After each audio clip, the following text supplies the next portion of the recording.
በመካከለኛው ምስራቅ በኢራንና በአሜሪካ እስራኤል ጦርነት ላይ የበላይ ሆና ለመውጣት የሚያስችላት ጥጓን ይዛ መንገዱን ያመቻቸች ነው የሚባልላት ቱርክ በአፍሪካ ቀንድ ያላት ፍላጎትም ከወሳኝ ኃይሎች ጋር በመሆን በበላይነት ለማጠናቀቅ እየጣረች ትገኛለች። ቱርክ ኢትዮጵያ በአፍሪካ ቀንድ ወሳኟ ስትራቴጂክ ሀገርና የመግቢያ ቦታ አድርጋ በመሳል ከተባበሩት አረብ ኤምሬትስና ከሳውዲ አረቢያ ጋር በመፎካከር በቀጠናው ላይ የበላይ ሆና ለመውጣት የምታደርገው ጥረት ከማንኛውም ጊዜ በላይ በበለጠ ሁኔታ አሁን ቱርክ ስራ ብላ ይዘዋለች። ቱርክ ከኢትዮጵያ ጋር ያላት ለዘመናት የቆየ ወዳጅነትና ግንኙነት አሁንም አጠናክሮ በመቀጠል በቀንዱ ላይ ሊኖሩ ለሚችሉ ማንኛውም አይነት ጉዳዮች ኢትዮጵያን እንደ ስልታዊ አጋር አድርጋ ለመያዝ የጀመረችውን ጥረት በዛሬው የልዩ ጥንቅር መሰናዶአችን በስፋት እንመለከተዋለን። በአሁኑ ወቅት በአፍሪካ ቀንድ የቱርክን ያህል ስር የሰደደና ሁለንተናዊ አሻራ ያሳረፈ ሌላ የውጭ ኃይል ማግኘት እጅግ አስቸጋሪ ነው። ለዚህ ደግሞ ከኢትዮጵያ ጋር ያለው ትስስር ስልታዊው ትስስር ትልቅ ሚና የሚጫወት ነው። በዛሬው የልዩ ጥንቅር መሰናዶአችን የቱርክና የኢትዮጵያ ግንኙነት እንዴት ነው ቱርክ በአፍሪካ ቀንድ የሀያላን ሽኩቻና ፉክክር የበላይ ሆና እንድትወጣ እየረዳት ያለው? በመካከለኛው ምስራቅ የተቀሰቀሰው ጦርነት ለቱርክ ሰርግና ምላሽ ነው። ቱርክ በዝምታ የበላይነቷን ልታረጋግጥ የምትችልባቸው መንገዶች እየቀየሰች ነው የሚባልላት ቱርክ በአፍሪካ ቀንድ ተመሳዩን እየደገመች ነው የሚለውን ነጥብ ዛሬ በስፋት እናነሳዋለን። አብራችሁን በመቆየት እንድትካተሉን ደግሞ ጋብዛችኋለሁ። የገበያ ሚዲያን የዩቲዩብ ገጽ ሰብስክራይብ ማድረጋችሁ እንዳትዘነጉ። ቪዲዮውን ላይክ አድርጉ። ሀሳብ አስተያየታችሁንም በኮሜንት መስጫው ላይ አስቀምጡልኝ። ከተከታታይ አጭር መሸጋገሪያ በኋላ ስንመለስ በዝርዝር ጉዳይ ይሆናል። አብራችሁን ቆዩ።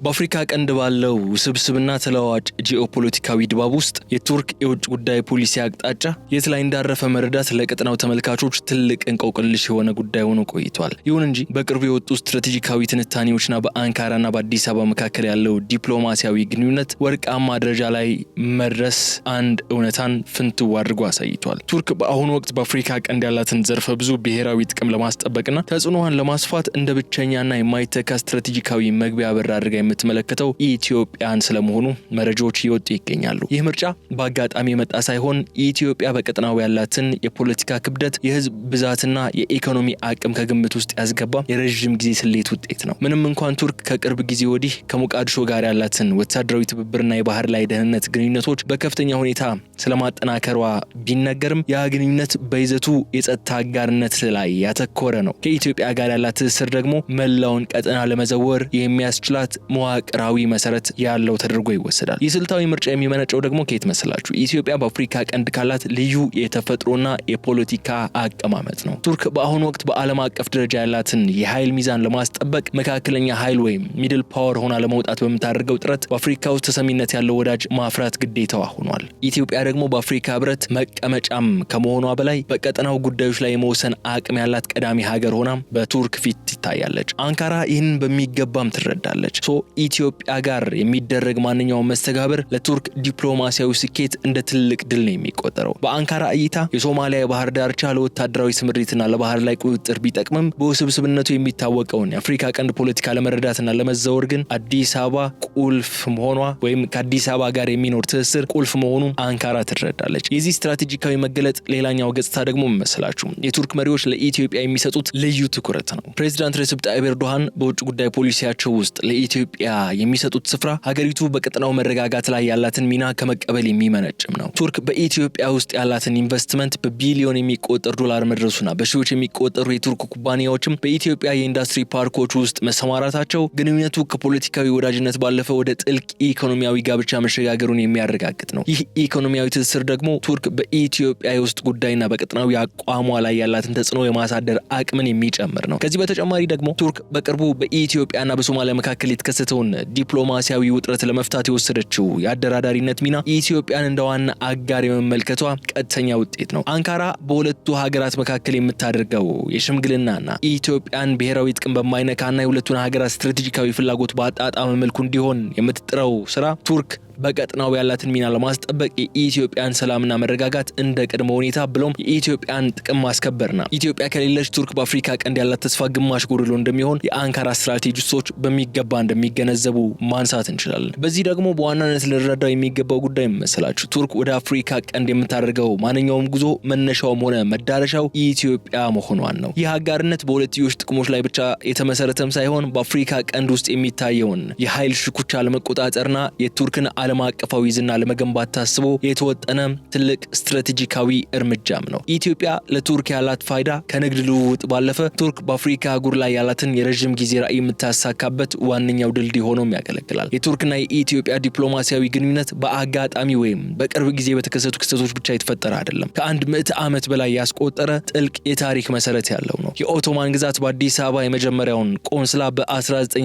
እንደ አውሮፓውያኖች አቆጣጠር ሲከፍት ቱርክ ለኢትዮጵያ ያላትን ልዩ ትኩረት ገና በጠዋቱን አሳይታለች ይላሉ። ይህ ጥንታዊ ግንኙነት በዘመናዊቷ ቱርክ ሪፐብሊክ መንግስትም ቀጥሎ በ2000ዎቹ መጀመሪያዎች ላይ ፕሬዝዳንት ረሲፕ ጣይብ ኤርዶጋን ስልጣን ሲይዙ ወደ አፍሪካ የመመልከት ወይም አፍሪካ ኦፕኒንግ ፖሊሲ በይፋ ሲያውጁ የመጀመሪያውና ዋነኛው የትኩረት ማዕከላቸው የነበረችው ኢትዮጵያ ነበረች። ቱርክ ኢትዮጵያን እንደ ተራ አጋር ሳይሆን በአህጉሪቱ ላይ ለሚኖር ስር የሰደደ ተጽዕኖ እንደ መነሻ መድረክ አድርገው በመቁጠር ግንኙነታቸውን በመዋቅራዊ ደረጃ ማጠናከር ጀምረው ነበር። ይህ ታሪክ ሂደት ደግሞ ዛሬ ለደረስንበት ስልታዊ ጥምረት እንደ ዋነኛ የዲፕሎማሲ ካፒታል ሆኖ ያገለግላል። ይህ ግንኙነት ከባህላዊ ዲፕሎማሲ ባለፈ ወደ ስትራቴጂካዊ ትስስር እንዲሸጋገር ያደረገው ደግሞ ቱርክ በቀጠናው የምትከተለውን ለየት ያለ የአጋርነት ዘይቤ ነው። አንካራ ወደ ኢትዮጵያ ስትመጣ ምዕራባውያን ሀገራት ቅድመ ሁኔታዎችን በማስቀመጥ ወይም እንደ ቻይና በብድር በማጥመድ ላይ ብቻ በማተኮር ሳይሆን ከአፍሪካ ችግሮች ላይና የአፍሪካ መፍትሄዎች የሚለውን መርህ በመከተልና ለአህጉሪቱ ሉዓላዊነት ክብር በመስጠት ነው። የአቀራረብ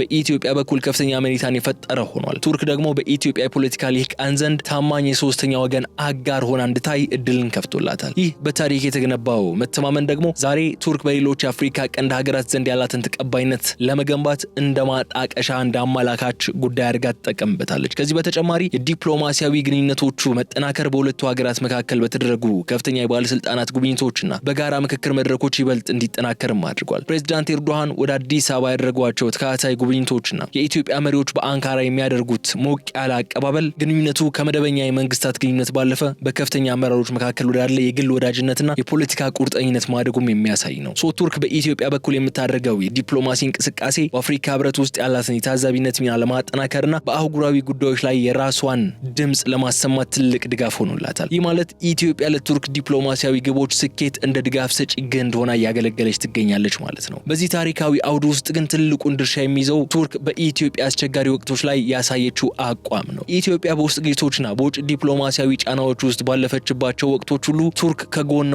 በመቆም የቴክኒክ የዲፕሎማሲና የመከላከያ ድጋፎችን ስታቀርብ ቆይታለች። ይህ ድርጊት ግንኙነቶቹን ከጥቅም ተኮር ወዳጅነት ወደ ደምና አጥንት ስልታዊ አጋርነት ቀይሮታል።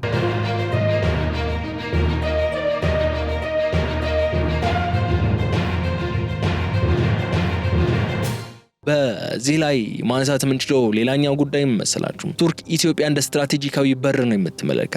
የዲፕሎማሲ መሰረት ላይ በዚህ ለዘመናት በተገነባውና በተፈተነው የዲፕሎማሲ መሰረት ላይ የቆመ መሆኑን መረዳት ይቻላል። ቱርክ በአሁኑ ወቅት በአፍሪካ ቀንድ የምታደርገው ማንኛውም እንቅስቃሴ ከኢትዮጵያ ጋር ካላት ጥልቅ ታሪካዊ ትስስር ተነጥሎ ሊታይ የሚችል እንዳልሆነ ነው። የዚህ ምክንያቱ ደግሞ ይህ ታሪክ ነው ዛሬ ላይ ለሚታየው የቱርክ የአፍሪካ ቀንድ ስትራቴጂክ የሞራል እንዲሁም የፖለቲካ ጉልበት የሰጠው። በአሁኑ ወቅት በቱርክና በኢትዮጵያ መካከል ያለው ይህ ግንኙነት እጅግ ጠንካራ በሆነ መዋቅር ላይ እንዲቆም ያደረገው ዋነኛው ምክንያት ደግሞ የኢኮኖሚ ዲፕሎማሲ ስኬት ነው። ቱርክ በአፍሪካ ቀንድ ያላትን የጂኦፖለቲካዊ ፍላጎት የምታሳካው በንግግር ብቻ ሳይሆን በቢሊዮን የሚቆጠር ዶላር ኢንቨስትመንትን ወደ መሬት በማውረድ ነው። አንካራ በአሁኑ ወቅት በኢትዮጵያ ውስጥ ከቻይና በመቀጠል ትልቅ የውጭ ኢንቨስትመንት ቀጥታ ኢንቨስትመንት ምንጭ መሆኗ ግንኙነቱ ምን ያህል ስር የሰደደና ለሁለቱም ሀገራት ህልውና ወሳኝ መሆኑን የሚያሳይ ነው። ለቱርክ ኩባንያዎች ኢትዮጵያ በምስራቅ አፍሪካ ትልቁና እጅግ ተመራጭ ኢንዱስትሪ ማዕከል ሆናለች። ይህ ደግሞ ቱርክ በቀጠናው ላይ ያላትን የፖለቲካ ተጽዕኖ በኢኮኖሚ አቅም እንድታጠናክርም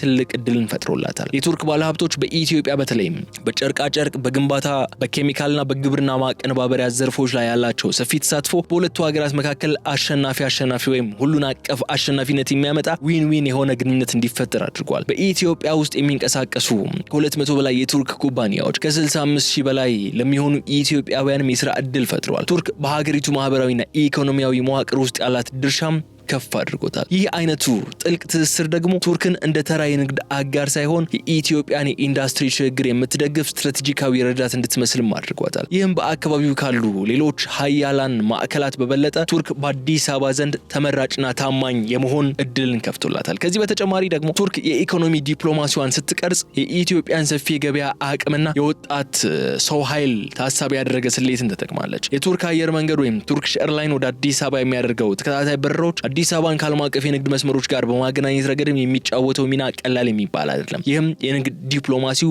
አንዱ አካል ነው። ይህ የአየር ላይ ትስስር የቱርክን ምርቶች ወደ ኢትዮጵያ ገበያ በቀላሉ ለማስገባት ብቻ ሳይሆን የኢትዮጵያን የንግድ ማህበረሰብ ቱርክን እንዴት ዋነኛ የንግድ መዳረሻ አድርጎ ሊመለከታት እንደሚችል እድል ከፍቷል። ቱርክ በኢትዮጵያ በኩል የምታደርገው ይህ የኢኮኖሚ ግስጋሴ ከጊዜ በኋላ ወደ ጅቡቲ፣ ሶማሊያና ደቡብ ሱዳን ለሚኖራት ሰፊ የንግድ እንቅስቃሴ እንደ መተላለፊያ ድልድይ ሆኖ የሚያገለግል ነው። ከዚህ ባሻገር በቅርብ ዓመታት ውስጥ የቱርክና ኢትዮጵያ ግንኙነት ከመደበኛ እንዲሁም የንግድና ዲፕሎማሲያዊ ወሰን አልፎ ወደ ጥልቅ ወታደራዊና ጸጥታ ትብብርም ተሸጋግሯል። ይህ ሽግግር የተፋጠነው ደግሞ ኢትዮጵያ በውስጥና በውጭ የጸጥታ ስጋቶች በተከበበችበት ወቅት ነበር። ቱርክ በዛን ሰዓት ያሳየችው ያልተገደበ የቴክኖሎጂ ድጋፍ በኢትዮጵያና በቱርክ ያለው ወዳጅነትና ግንኙነት እንዲጠናከር አድርጓል። በተለይም እነዚህ ቱርክ ሰራሽ የሆኑ ባይራክታር ቲቪ2 ሰው አልባ አውሮፕላኖች ወይም ድሮኖች በኢትዮጵያ የጦር ሜዳ ላይ ያስመዘገቡት ውጤት በአንካራና በአዲስ አበባ መካከል ያለውን ወታደራዊ ትስስር ወደ አዲስ ምዕራፍ አሸጋግሮታል። ይህ የድሮን ዲፕሎማሲ ተብሎ የሚጠራው አዲሱ የቱርክ የውጭ ጉዳይ ፖሊሲ መሳሪያ ቱርክን በቀጠናው ውስጥ እንደወሳኝና ቆራጥ የጸጥታ አጋር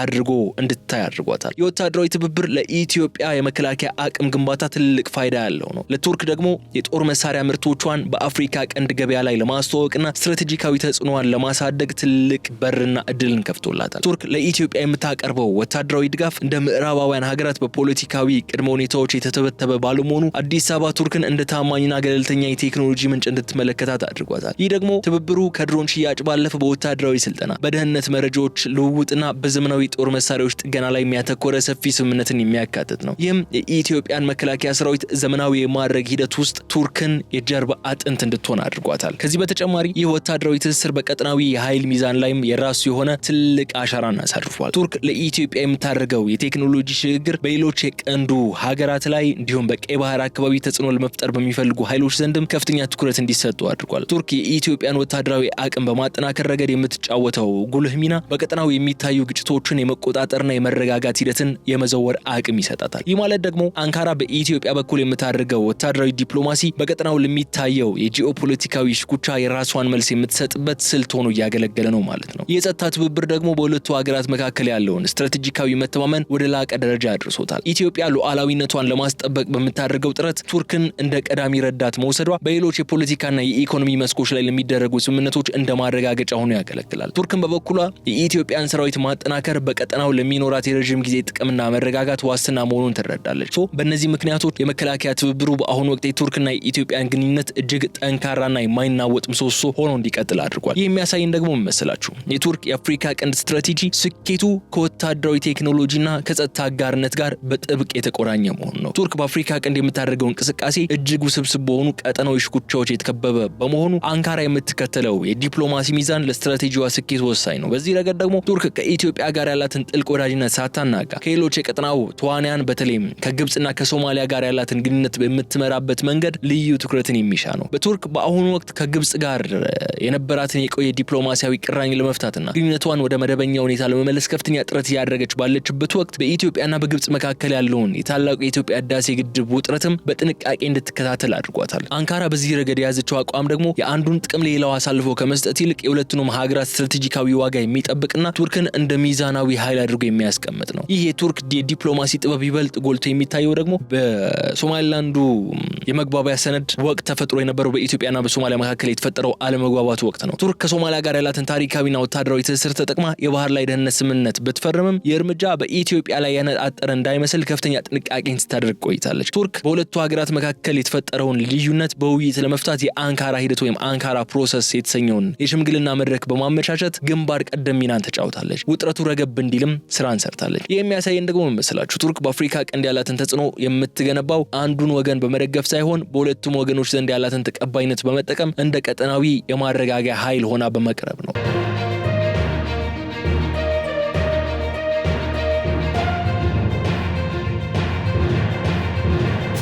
በተጨማሪም ቱርክ በቀይ ባህርና በኤደን ባህረ ሰላጤ አካባቢ የሚታየውን የኃይል ሽኩቻ ለመቋቋም የምትከተለው ስልት ከኢትዮጵያ ፍላጎት ጋር የተጣጣመ ነው። ኢትዮጵያ ወደ ባህር ለምታደርገው ጉዞና ጥረት ቱርክ የምትመለከተው በቀጠናው ካለው የኢኮኖሚ ትስስርና መረጋጋት አንጻር ነው። አንካራ የኢትዮጵያን ብሔራዊ ጥቅሞች ሳትዘነጋ የሶማሊያን የግዛት አንድነት የሚያከብር መፍትሄ እንዲመጣ የምታደርገው ጥረት በሁለቱ ሀገራት ዘንድ ያላትን ታማኝ አጋርነት ይበልጥ እንዲጠናከር አድርጎታል። የአይነቱ የዲፕሎማሲ ጨዋታ ደግሞ ቱርክን በቀጠናው ካሉ እንደ ሳውዲ አረቢያና የተባበሩት አረብ ኤምሬትስ ካሉ ሌሎች ኃይሎች ለየት ያደርጋታል። ምክንያቱ ደግሞ ምንድነው ከተባለ ቱርክ ጥቅሟን የምታሳድረው ቀጥተኛ ግጭት ውስጥ ከመግባት ይልቅ በሽምግልናና በስትራቴጂካዊ ሚዛን በመሆን ነው። ይህ ጂኦፖለቲካዊ ሚዛን ቱርክ በኢትዮጵያ በኩል ያላትን ስትራቴጂካዊ በር ይበልጥ አስተማማኝ ያደርጋታል። ኢትዮጵያ ቱርክን እንደ ገለልተኛና ሚዛናዊ አደራዳሪ ማየቷ በሌሎች ወሳኝ የቀጠናው ጉዳዮች ላይ የአንካራን ድምጽ እንድትቀበል ወይም እንድትደግፍ ያደርጋታል። ቱርክን በበኩሏ በአፍሪካ ቀንድ ያላትን የበላይነት ለማስጠበቅ የኢትዮጵያን ድጋፍ ማግኘት ግዴታ መሆኑን ትረዳለች። በዚህ ምክንያት የቱርክ የዲፕሎማሲ ጥበብ በዋናነት የሚያጠነጥነው በኢትዮጵያና በጎረቤቶቿ መካከል የሚታዩ ውጥረቶችን በማርገብና የቱርክን ሁለንተናዊ ተጽዕኖ በማስፋት ላይ ይሆናል ማለት ነው። ይህ እንደ በግልጽ የሚያረጋግጥልን አንድ ነጥብ ደግሞ መስላችሁ የቱርክ የአፍሪካ ቀንድ ስትራቴጂ ስኬታማ የሚሆነው ይህንን ረቂቅ የዲፕሎማሲ ሚዛን በብቃት መጠበቅ ስትችል ብቻ ነው። ምንም እንኳን በአሁኑ ወቅት በአንካራና በአዲስ አበባ መካከል ያለው ግንኙነት በታሪክ ታይቶ በማይታወቅ መልኩ ጠንካራ ሆኖ የመጣ ቢመስልም ይህ አጋርነት ግን ከፈተናዎች የጸዳ እንዳልሆነ ደግሞ መገንዘብ ግድ ይለናል። የመጀመሪያውና ዋነኛው ተግዳሮት የሚመነጨው ከቱርክ የሀገር ውስጥ ኢኮኖሚያዊ ሁኔታ ነው። ቱርክ ላለፉት ጥቂት ዓመታት ስታገልበት የቆየችው ከፍተኛ የዋጋ ንረትና የሊራ ምንዛሬ መውረድ አንካራ በአፍሪካ ቀንድ ላይ የምታደርገውን የኢኮኖሚ ግስጋሴ ሊገድበው ይችላል ተብሎ ይሰጋል። የቱርክ ባለሀብቶች በኢትዮጵያ ውስጥ ያላቸውን ኢንቨስትመንት ለማስፋት የካፒታል እጥረት ካጋጠማቸው ግንኙነቱን አጥብቆ የያዘው የኢኮኖሚ መልህቅ ሊላላ ይችላል። ይህ ደግሞ ኢትዮጵያ የውጭ ቀጥታ ኢንቨስትመንት ፍላጎቷን ለማርካት ወደ ሌሎች አማራጭ ኃይሎች እንድትመለከት ሊያስገዳት ስለሚችል ቱርክ በቀጠናው ያላትን ተመራጭነት አደጋ ላይ ሊጥለው ይችላል። ሌላኛው ትልቁ ፈተና መሰላችሁ በቀጠናው የሚታየው የኃይል ሽኩቻና የባህረ ሰላጤው ሀገራት ተጽዕኖ እንደ የተባበሩት አረብ ኤምሬትስና የሳውዲ አረቢያ ያሉ ኃይሎች በአፍሪካ ቀንድ ያላቸው ሚና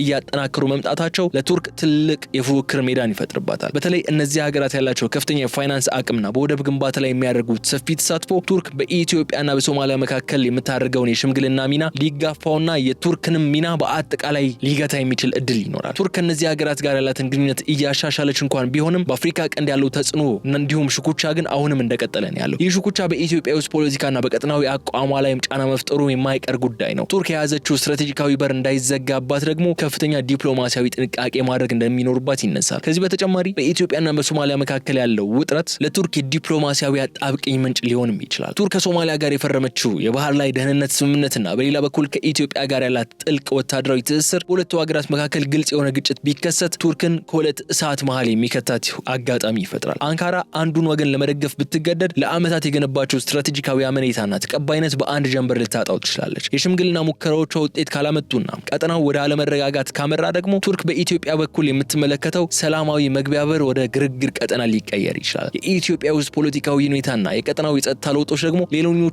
የስጋት ምንጮች ናቸው። ቱርክ በኢትዮጵያ ለምታደርገው ወታደራዊ ድጋፍ በዓለም አቀፍ ማህበረሰብ ዘንድ የሚሰጠው ትርጓሜና ሊያስከትል የሚችለው ዲፕሎማሲያዊ ጫናም ቀላል የሚባል ፋክተር ሊሆን አይችልም። ቱርክ በአሁኑ ወቅት ያላትን የበላይነት ለማስቀጠል እነዚህን ውስብስብ ስጋቶች በአግባቡ የመመጠንና ተለዋዋጭ ስልቶችን የመቀየስ ትልቅ የቤት ስራ ይጠበቅባታል። ይህ በግልጽ የሚያሳየን መሰላችሁ የቱርክ የአፍሪካ ቀንድ ስትራቴጂ ስኬታማነት የሚለካው እነዚህን ተግዳሮቶች እንዴት በብቃት እንደምትወጣቸው በመወሰን ይሆናል። ቱርክ በአፍሪካ ቀንድ ያላትን ስትራቴጂካዊ ፍላጎት ለማሳካት የምትከተለው መንገድ በአጋጣሚዎች ላይ የተመሰረተ ሳይሆን በጥናትና በረዥም ጊዜ ስሌት ላይ የተቀረጸ ነው። ዛሬ ላይ ደርሰን ስንመለከተው ይህ ጉዳይ ኢትዮጵያ ለቱርክ ያላት ፋይዳ ከንግድ አጋርነት አልፎ አንካራ በአህጉሪቱ ላይ ያላትን የኃይል ሚዛን የምታስጠብቅባት እንዲሁም ተጽዕኖዋን የምታስፋበት ዋነኛው ስትራቴጂካዊ መልህቅ ኢትዮጵያ ትሆናለች። ይህ ጥምረት የታሪክ አሻራን፣ የኢኮኖሚ ጥምረትና ወታደራዊ ቴክኖሎጂ ትብብርን በአንድ ላይ ያቆራኘ በመሆኑ በቀጠናው ላይ የሚፈጠሩ ጊዜያዊ ፖለቲካዊ ውዝግቦች በቀላሉ ሊበጥሱት የማይችሉት ጠንካራ መዋቅር ሆኖ ተገንብቷል። ቱርክ በአፍሪካ ቀንድ ያላት መገኘት አሁን ላይ ወደ መዋቅራዊ ወይም ስትራክቸራል ፓወር ደረጃ ነው የተሸጋገረው። ይህ የሆነው ደግሞ የኢትዮጵያ እንደ ዋና መግቢያ በር አድርጋ በመጠቀሟ ነው። ጉዳዮችን አጠቃለን ወደፊት ስንመለከት ግን በአፍሪካ ቀንድ የሚታየው አዲስ የጂኦፖለቲካ አሰላለፍ በቱርክና በኢትዮጵያ መካከል ያለውን ትስስር ይበልጥ አስፈላጊ ያደርገዋል። የቀይ ባህር ደህንነት፣ የባህር በር ፍላጎቶችና የቀጠናዊ ውህደት ጥያቄዎች በጨመሩ ቁጥር ቱርክ እንደ ሚዛናዊና ቴክኖሎጂካዊ አጋር ሆና የምትጫወተው ሚና የላቀ ይሆናል። ኢትዮጵያን በበኩሏ በአህጉሪቱ ካሉ ሌሎች ኃይሎች ጋር ያላትን ግንኙነት በምትመዘንበት ወቅት ቱርክ ያሳየችው ታማኝ ወዳጅነት፣ ያልተገደበ የልማት ድጋፍ እንደ ትልቅ መመዘኛ ሆኖ ያገለግላል። የማለት የሁለቱ ሀገራት ግንኙነት በቀጣዮቹ 10 ዓመታት የምስራቅ አፍሪካን ፖለቲካዊና ኢኮኖሚያዊ ገጽታ በመቅረጽ ረገድ ግንባር ቀደም ተዋናይ ሆኖ ይቀጥላል ማለት ነው። ከዚህ በተጨማሪ ቱርክ በኢትዮጵያና በሶማሊያ መካከል ያለውን ውጥረት ለመፍታት የጀመረችው ዲፕሎማሲያዊ ጥረት ስኬታማ መሆን አለመሆኑ አንካራ በቀጠናው ያላትን የሽምግልና አቅም የሚፈትን ትልቅ አጋጣሚ ሆኖ ነው ያለፈው። ቱርክ ይህንን ፈተና በብቃት መወጣቷ ደግሞ በመላው ዓለም አቀፍ ማህበረሰብ ዘንድ ያላት የዲፕሎማሲያዊ ተቀባይነት ወደ አዲስ ከፍታን አሸጋግሮላታል። የአዲስ ከፍታ ደግሞ አሁን በኢራኑ ጦርነት ወቅትም ያሳየችው ኒውትራሊቲ ወይም ገለልተኛነት እጅግ የሚያጠናክርላት ሆኖ እናገኘዋለን። ይህ ኢትዮጵያን በቀጠናው ውስጥ የተረጋጋችና የኢኮኖሚ ማዕከል ሆና እንድትቀጥል የሚያደርግ አጋጣሚ ይፈጥራል። ከዚያም በላይ ግን ቱርክ በኢትዮጵያ በኩል የምታሳደው የረጅም ጊዜ ራዕይ እንዲሰምር የሚያደርግ አጋጣሚን ይፈጥራል። የአንካራ ስትራቴጂስቶች እንደሚገነዘቡት ከሆነ ደግሞ የኢትዮጵያ ስኬት የቱርክ ስኬት ነው። የኢትዮጵያ ሰላምም ለቱርክ የአፍሪካ ቀንድ ስትራቴጂ ዋስትና ነው። ቱርክ በአሁኑ ወቅት በአፍሪካ ቀንድ ያላት የማይናወጥ አቋም የቆመው ታዲያ ኢትዮጵያ የስትራቴጂው እምብርት ናት በሚለው ጽኑ እምነት ላይ ነው። ምንም እንኳን እንደ ኢኮኖሚያዊ ጫናና ቀጠናዊ ፉክክር ያሉ ተግዳሮቶች ቢኖርም የሁለቱ ሀገራት የጋራ ጥቅም ግንኙነታቸውን ከማንኛውም ስጋት በላይ ያደርገዋል። ቱርክ በአፍሪካ ቀንድ ያላትን ታማኝነት፣ ስትራቴጂካዊ በር አጥብቃ በመያዝ ደግሞ በቀጠናው የሚታዩ ውስብስብ ችግሮችን ለመፍታትና የራሷን ዓለም አቀፋዊ ተጽዕኖ ለማሳደግ ጉዞዋ እንድትቀጥል ያደርጋታል ብለን ልዩ ጥንቅራችን እዚህ ላይ እንቋጫለን። የተከበራችሁ የገበያ ሚዲያ ተከታታዮቻችን በቀጣይ በሌላ ጉዳይ መልሰን እስክንገናኝ ድረስ መልካሙን ሁሉ ለእናንተ ተመኝቼ እዚህ ጋር እሰናበታለሁ። ገበያ ሚዲያን የዩቲዩብ ገጽ ሰብስክራይብ ማድረጋችሁ እንዳዘነጉ፣ ቪዲዮውን ላይክ አድርጉ፣ ሀሳብ አስተያየታችሁን በኮሜንት መስጫው ላይ አስቀምጡልን። በቀጣይ በሌላ ጉዳይ እስክንገናኝ ድረስ በሸር ሰንብቱልኝ። ሰላም።